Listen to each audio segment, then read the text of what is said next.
Assalamualaikum warahmatullahi wabarakatuh. Shalom, Om Swastiastu, Namo Buddhaya, salam kebajikan dan juga tentunya selamat malam untuk kita semua, khususnya para Tribuners dimanapun Anda berada. Senang sekali saya Anissa Husnuzan dapat kembali menyapa Anda malam hari ini dalam Bincang Komunitas edisi Sabtu 6 Mei 2023. Dalam kurang lebih 20 menit ke depan kita akan membahas tentang komunitas yang ada di Indonesia, khususnya di kawasan Indonesia Timur. Dan Bincang Komunitas pada malam hari ini disiarkan langsung melalui kanal YouTube dan juga Facebook Tribun Timur. Dan bagi para Tribuners yang ingin mengajukan pertanyaan ataupun ingin memberikan komentar, boleh langsung menuliskannya di kolom komentar di bawah yang kemudian akan kami bacakan di sesi kedua nantinya. Dan tentunya para Tribuners, malam hari ini Bincang Komunitas secara spesial mengundang Komandan Nasional Komando Kesiapsiagaan Angkatan Muda Muhammadiyah atau Kokam PP Pemuda Muhammadiyah, Bapak Eli Oscar. Kami ucapkan Assalamualaikum warahmatullahi wabarakatuh. Selamat malam dan selamat datang Pak Eli. Waalaikumsalam warahmatullahi wabarakatuh. Iya. Malam. Bagaimana Pak kabarnya beberapa waktu belakangan? Apakah waktunya cukup luang untuk diluangkan bersama keluarga atau ada beberapa agenda yang cukup sibuk dikerjakan? Iya, alhamdulillah kabarnya baik sekali.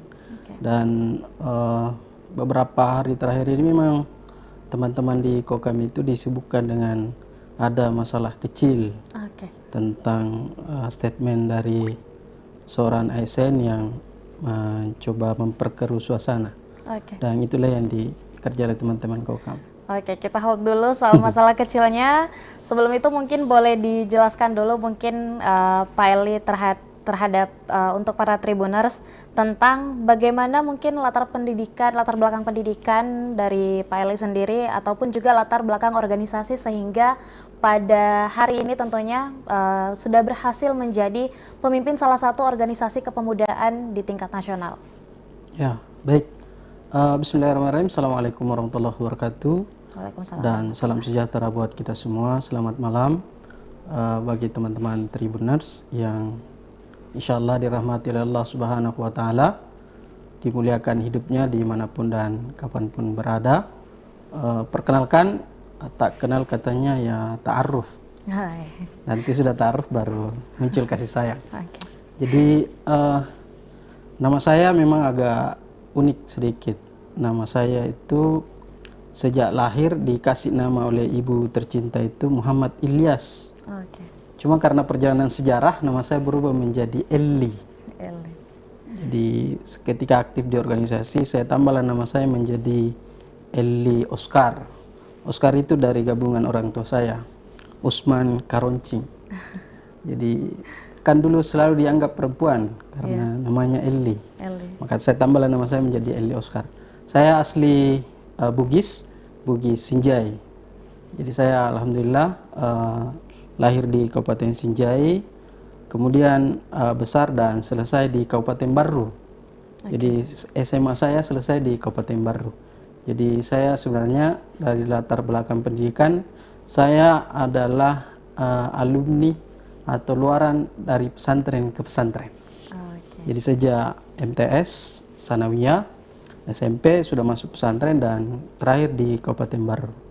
Kemudian melanjutkan pendidikan di Kota Makassar, tepatnya di Universitas Muhammadiyah Makassar. Di sana kemarin saya ambil 2 jurusan. Ada satu jurusan namanya jurusan Pendidikan Kader Ulama Tarji. Ulama Tarji Muhammadiyah dan Pendidikan Agama Islam.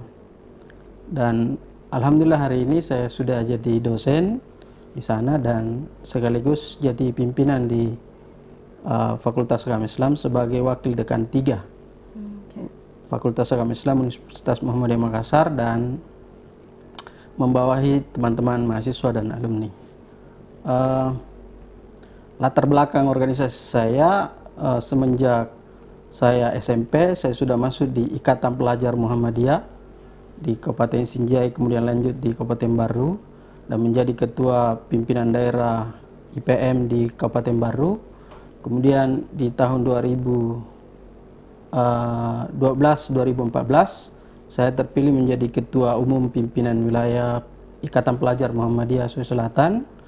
Dan di tahun yang sama saya juga terpilih sebagai ketua umum Badan Eksekutif Mahasiswa Fakultas Agama Islam di Universitas Muhammadiyah Makassar. Di tahun 2010-2012, di 2011 itu saya jadi diamanahkan oleh teman-teman menjadi Presiden Mahasiswa Universitas Muhammadiyah Makassar atau BMU di Unismu Makassar. Kemudian setelah itu saya berlanjut bergabung di KMPI, DPD KMPI Sulsel sebagai wakil sekretaris.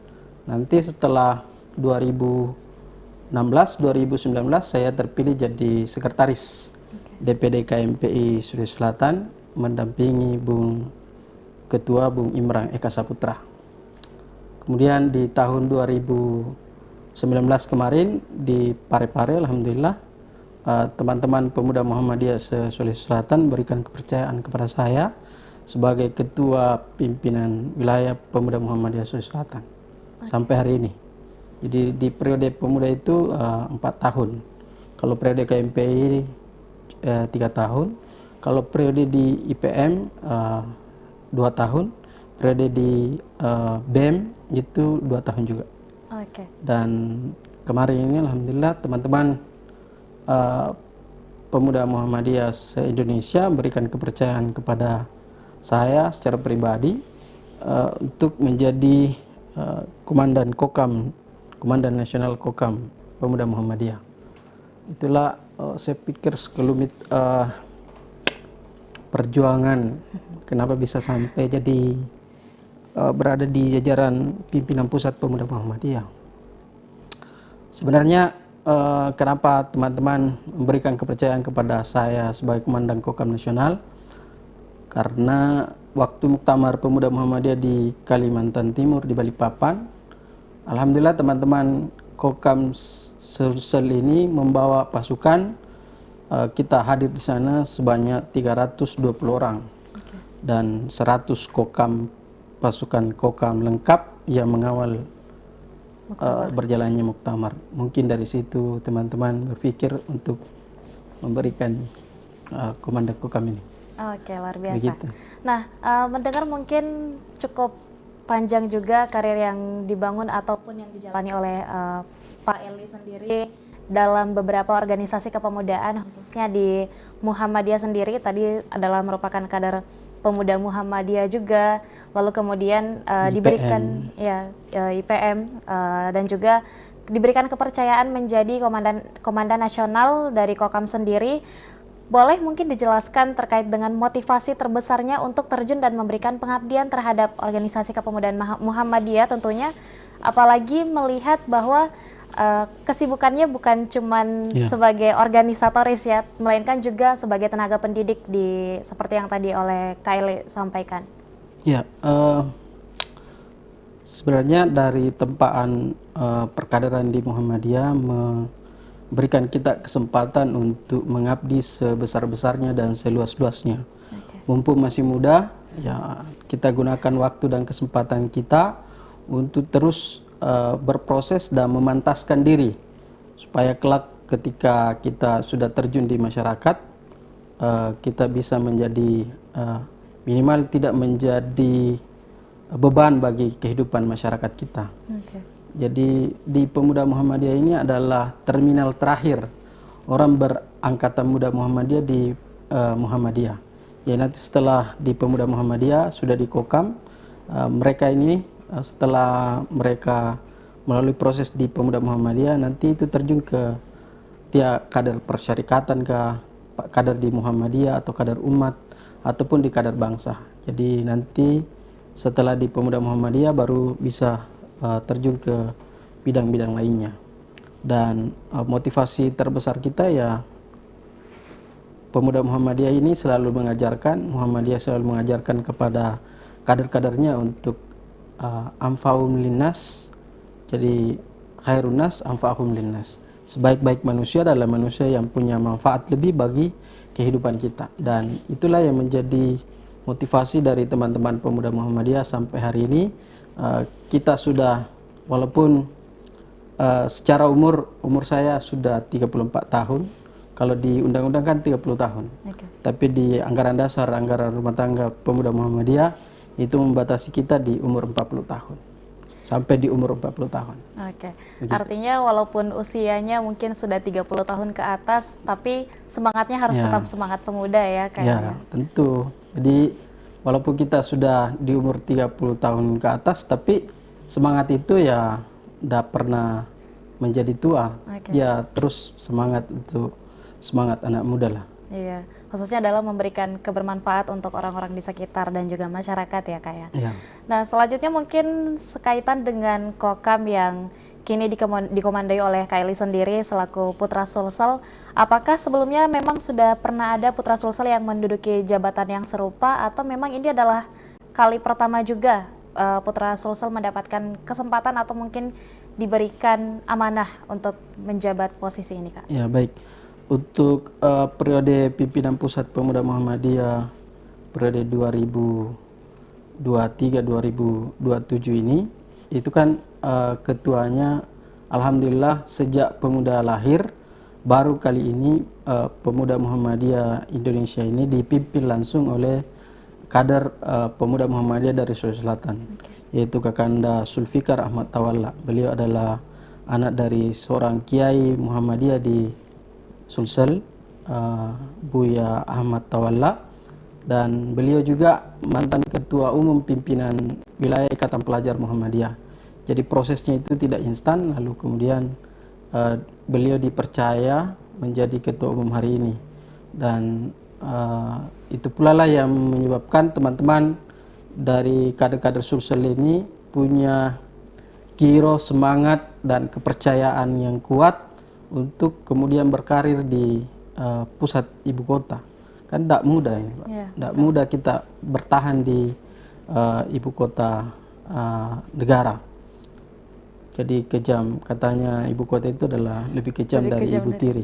Apalagi kita anak-anak rantau. Jadi di teman-teman di PP Pemuda Muhammadiyah ini ada beberapa teman-teman yang ikut bergabung. Ada ketua umum sendiri dari kader Sulsel, kemudian ada Puang Aji, ada namanya Puang Aji Heri Wawan. Beliau ketua juga di pimpinan Pusat Pemuda Muhammadiyah. Kebetulan beliau juga ketua DPC Partai Demokrat di Kabupaten Sinjai. Kemudian ada Mitra Fahrudin Muslimin Bando. Beliau juga dulu bendahara saya di KMPI Sulsel. Kemudian hari ini masuk di Bendahara Pemuda Muhammadiyah. Kemudian ada Andi Amar Ma'ruf Sulaiman. Beliau juga bendahara di pimpinan Pusat Pemuda Muhammadiyah, yang hari ini bergabung di struktur pimpinan Pusat Pemuda Muhammadiyah.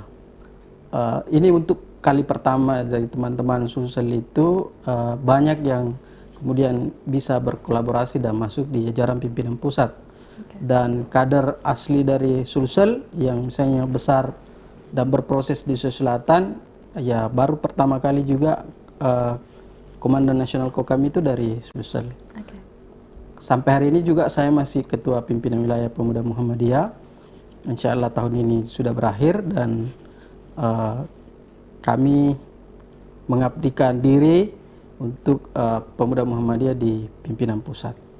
Ini sudah banyak panggilan untuk terjun ke wilayah-wilayah untuk melakukan diksar. Jadi Kokam ini kan ada pendiksaran, ada perekrutan anggota baru, dan hampir semua wilayah daerah itu aktif melakukan pendiksaran. Dan tentu waktu ini memang harus ditata dengan baik. Luar biasa ya Kak ya. Nah, mengingat sekaitan dengan Kokam sendiri atau Komando Kesiapsiagaan Angkatan Muda, kalau Pak Soekarno kan mengatakan ya, beri aku 10 orang tua maka akan kucabut Semeru dari akarnya, dan berikan aku 10 pemuda maka akan kuguncangkan dunia. Nah, artinya pemuda memang memiliki peran yang cukup besar tentunya dalam memberikan kebermanfaatan sebanyak mungkin terhadap masyarakat khususnya.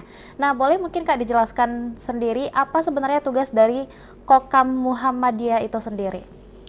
Jadi teman-teman Tribuners, Kokam ini adalah dia bukan komunitas, tapi dia adalah organisasi yang lahir karena kesejarahan. Jadi Kokam ini tidak bisa dipisahkan dari sejarah lahirnya bangsa ini, termasuk Pemuda Muhammadiyah.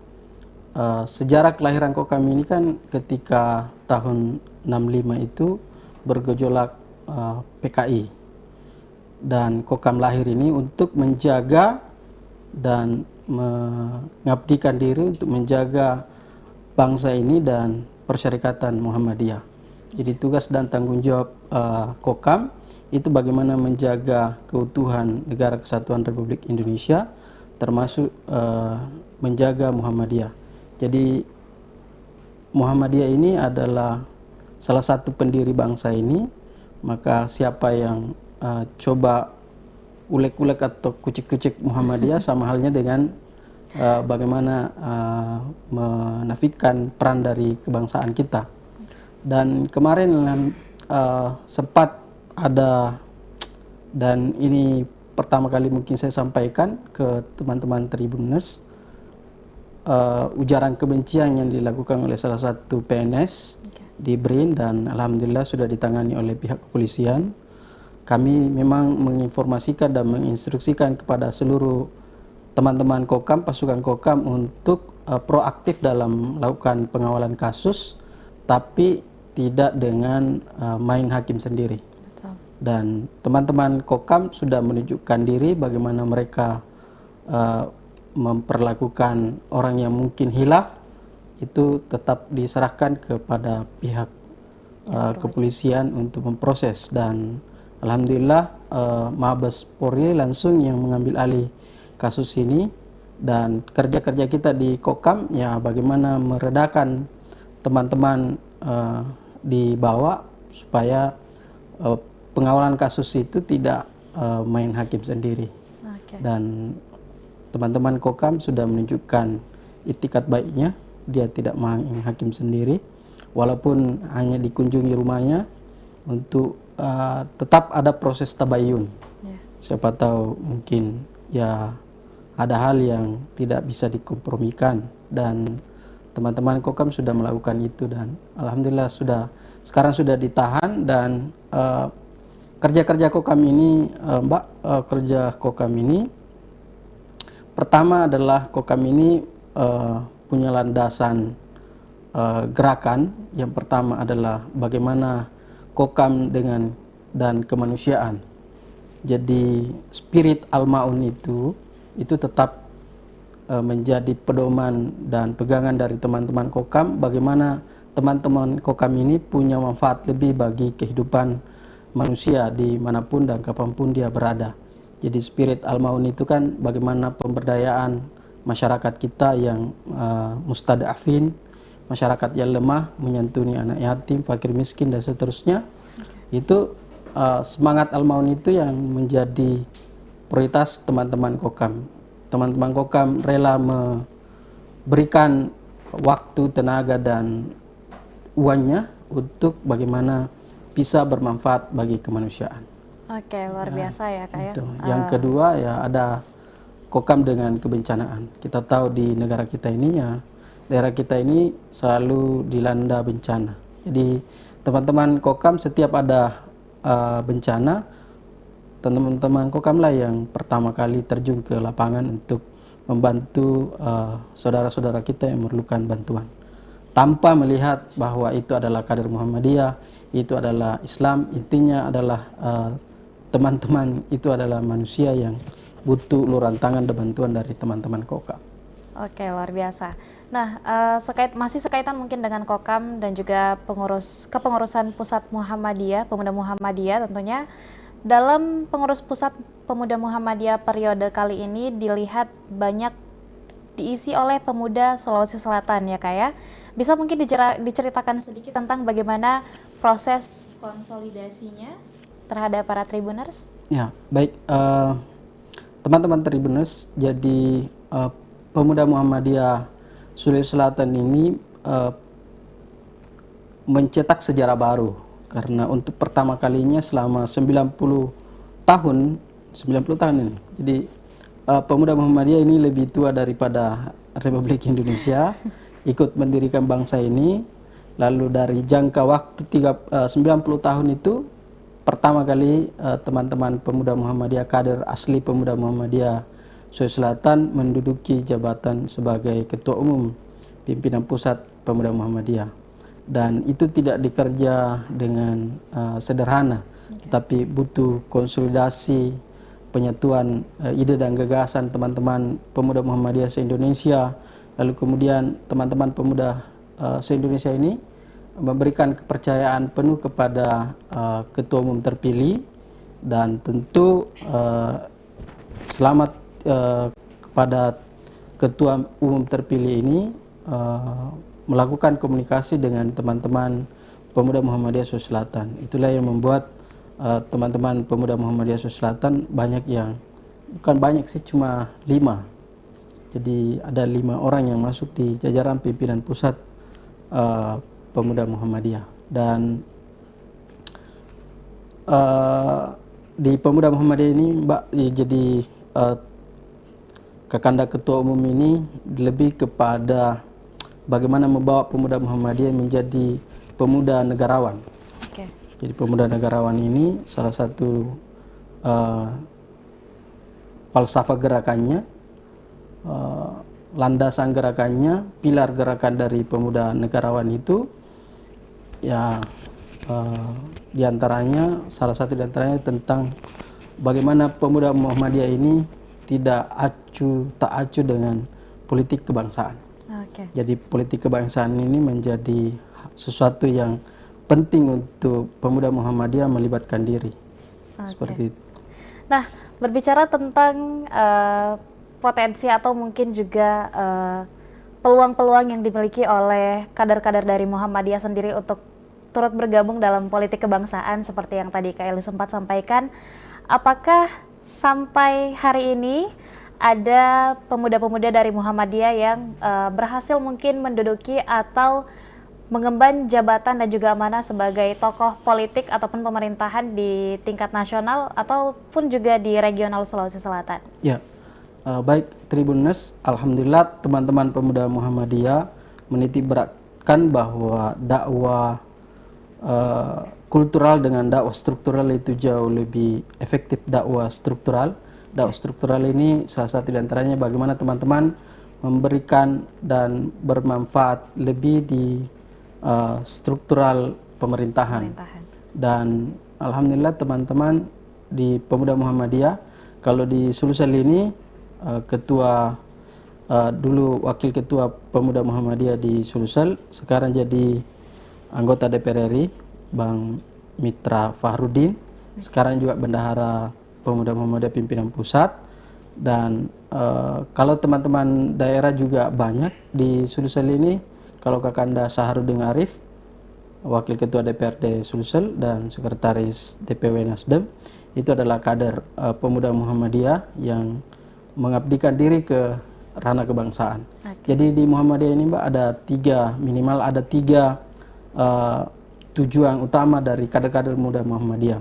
Yang pertama adalah bagaimana menjadi kader persyarikatan Muhammadiyah, bagaimana mengurus Muhammadiyah. Kemudian kader umat, bagaimana bermanfaat untuk umat Islam di manapun dan kapanpun mereka berada. Yang terakhir adalah kader bangsa. Jadi kader bangsa ini di pemuda Muhammadiyah ini selalu mencanangkan bahwa kalau menghadapi pemilu yang akan datang ini, minimal satu dapil itu satu kader duduk di legislatif.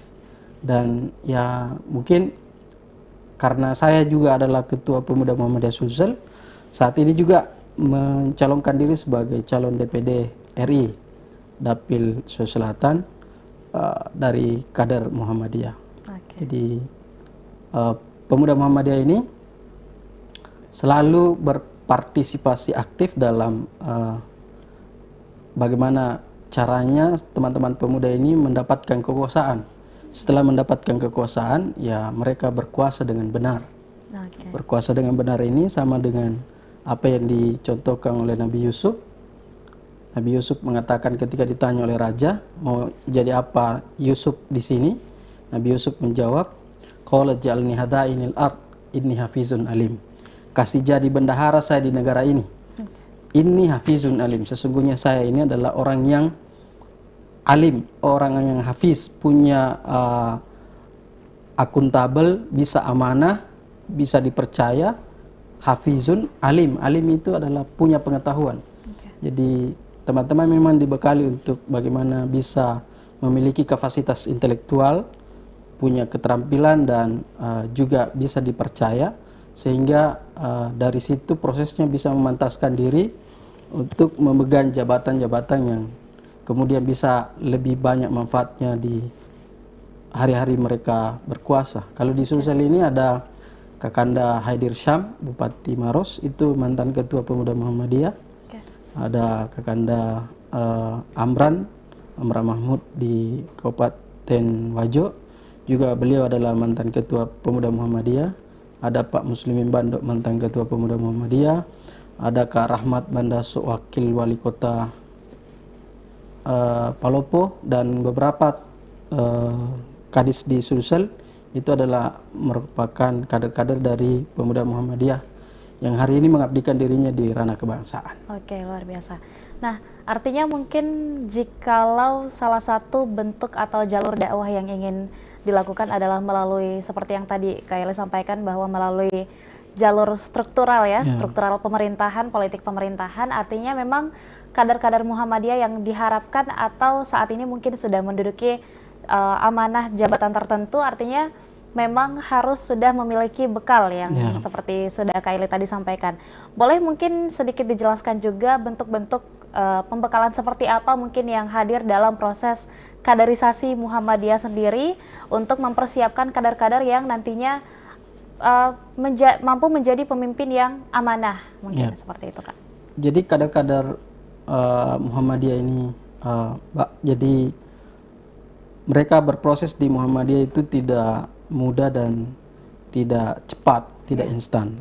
Jadi teman-teman itu mulai dari perkaderan di Ikatan Pelajar Muhammadiyah, di Ikatan Mahasiswa Muhammadiyah, di Pemuda Muhammadiyah, Nasyatul Aisyah, semua ini berproses mulai mereka pelajar.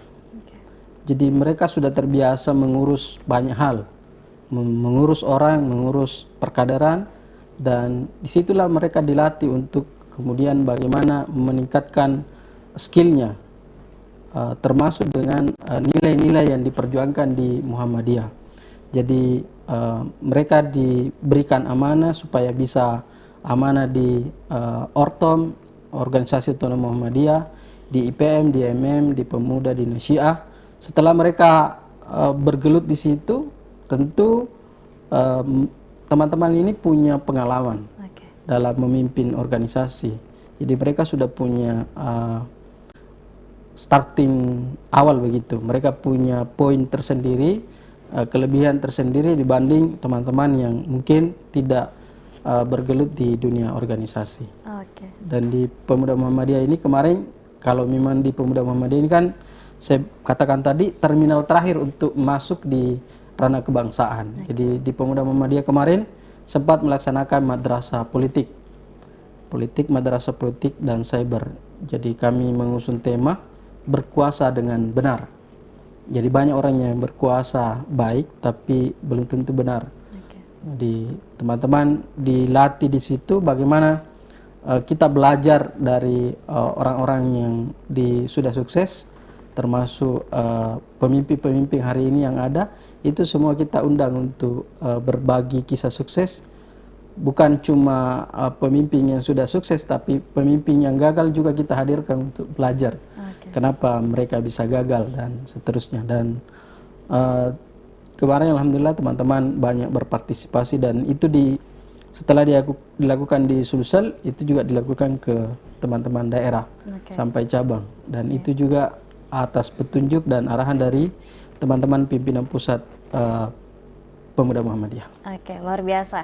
Nah, Kak Eli, sampai saat ini sudah ada beberapa komentar di kanal YouTube Tribun Timur. Yang pertama ada salam hormat dari pengguna dengan atas nama Anak Petani Desa, yang mengatakan mantap dan Eli Oscar. Salam hormat dari Kokam Kompu Cendana, PDPM Kota Kupang. Selanjutnya ada pertanyaan dari Wahyuni. Apakah Kokam punya program untuk pelajar atau mahasiswa? Boleh mungkin di... ini yang mau kami sampaikan teman-teman Tribuners. Jadi salah satu cara untuk masuk di Muhammadiyah adalah melalui perkaderan Kokam. melalui Diksar Kokam. Dan di periode kali ini kami sudah bincang-bincang dengan Ketua Umum dan teman-teman di BPO Kokam akan melakukan perekrutan itu di tingkat SMA, SMK di seluruh Indonesia. Kita kenal di Muhammadiyah ini kan SMK, SMA, Madrasah Aliyah itu punya ribuan di Indonesia ini. Itu mulai dari SMA dan tingkat mahasiswa. Di perguruan tinggi Muhammadiyah sendiri kita akan mengadakan dan melahirkan UKM baru, yaitu UKM Kokam. Dan itu sudah dicontohkan oleh teman-teman Kokam di Sulsel. Di perguruan tinggi Muhammadiyah di Sulsel ini ada dulu ada 21 perguruan tinggi, karena di merger jadi universitas. Sekarang tinggal 8 universitas perguruan tinggi Muhammadiyah. Dan itu teman-teman di perguruan tinggi Muhammadiyah itu, Kokam ini sudah menjadi UKM, unit kegiatan mahasiswa. Jadi Tribuners, kalau teman-teman mau masuk di Kokam, bisa melalui jalur ketika mereka pelajar mahasiswa SMA, SMK, tentu kita akan fasilitasi untuk bisa teman-teman masuk di Diksar Kokam ini. Jadi Kokam ini ya pertama tadi tentang bagaimana Kokam dengan kemanusiaan, bagaimana rasa kemanusiaan. Kalau di Bugis Makassar ini Sipakat tahu, itu tetap mengalir dalam diri Kokam. Jadi mereka memanusiakan manusia. Ketika ada saudara-saudaranya yang merasa perlu diadvokasi, teman-teman Kokam akan hadir untuk itu. Yang kedua ya Kokam dengan kebencanaan. Jadi kemarin terjadi di Lu Utara, di Sulbar, itu teman-teman Kokam beberapa regu kemudian hadir untuk memberikan bantuan. Jadi kalau mau teman-teman ikut di Kokam, insya Allah kita fasilitasi. Jadi pemuda Muhammadiyah ini menghimpun, membina dan menggerakkan potensi pemuda Islam. Nah, ini juga yang menjadi penting, bahwa yang masuk di Kokam itu adalah pemuda Islam atau pemuda Muslim. Tapi banyak juga di teman-teman daerah yang non-Muslim itu mau masuk di Kokam. Karena mungkin karena kedekatan kita, bagaimana teman-teman Kokam setiap ada bencana selalu tampil terdepan, pertama untuk kemudian membantu, dan itu adalah sifat-sifat kemanusiaan yang terus dibersamai oleh teman-teman Kokam, sehingga pemuda-pemuda lain itu walaupun mereka non-Muslim juga mau masuk dan tertarik di Kokam. Luar biasa ya, tentunya berarti Kokam memang membuka potensi selebar-lebarnya atau kesempatan seluas-luasnya untuk pemuda Islam, pemuda dan pemudi Islam di seluruh Indonesia yang ingin bergabung dan juga menjadi pemuda yang bermanfaat untuk orang-orang di sekitar ya Kak ya. Terakhir mungkin boleh disampaikan sebagai closing statement sekaligus mungkin harapan untuk para pemuda, baik itu dari teman-teman kader Muhammadiyah sendiri ataupun juga masyarakat luas, khususnya para Tribuners, Kak. Ya, baik teman-teman Tribuners, Muhammadiyah lahir ini untuk cita-cita yang luhur, bagaimana menegakkan dan menjunjung tinggi nilai-nilai ajaran Islam sehingga terwujud masyarakat Islam yang sebenar-benarnya. Nilai-nilai itulah yang dipedomani oleh teman-teman pemuda Muhammadiyah khususnya di Kokam untuk kemudian terus bermanfaat bagi kehidupan kita umat manusia. Teman-teman Kokam selalu berprinsip bahwa apapun yang dilakukan itu menjadi media dakwah bagi Islam itu sendiri, selalu khairun nas anfa'uhum linnas. Sebaik-baik manusia adalah manusia yang punya manfaat bagi kehidupan orang lain. Kalau dalam Al-Quran dijelaskan, وَلْيَخْشَى الَّذِينَ لَوْ تَرَكُوا مِنْ خَلْفِهِمْ ذُرِّيَّةً ضِعَافًا. Jangan sampai kita ini diingatkan oleh Allah Subhanahu wa taala, jangan sampai kita ini meninggalkan generasi yang lemah. Generasi yang lemah ini adalah generasi yang tidak diinginkan. Maka kita harus meninggalkan generasi yang kuat. Dan Kokam Pemuda Muhammadiyah sebagai organisasi otonom Muhammadiyah selalu dalam ikhtiarnya untuk menghadirkan pemuda-pemuda andalan, pemuda-pemuda yang bisa diandalkan dalam kehidupan sehari-hari, tidak hanya untuk dirinya tapi untuk kebermanfaatan bagi segenap masyarakat di mana teman-teman Kokam berada. Seperti itu.